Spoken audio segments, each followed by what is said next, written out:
সরকার মানি না মানব না, মানি না মানব না, অবৈধ সরকার, অবৈধ প্রজ্ঞাপন মানি না মানব না। খুব শান্তিপ্রিয় উন্নয়নের প্রতীক হলো নৌকা।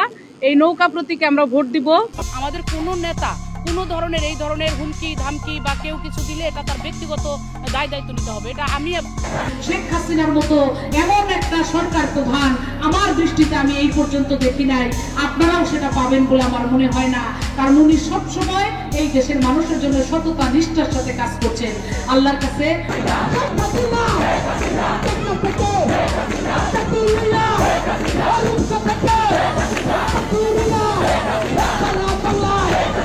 বারবার দরকার শেখ হাসিনা সরকার, শেখ হাসিনা ভয় নাই, রাজপথ ছাড়ি নাই। শেখ হাসিনা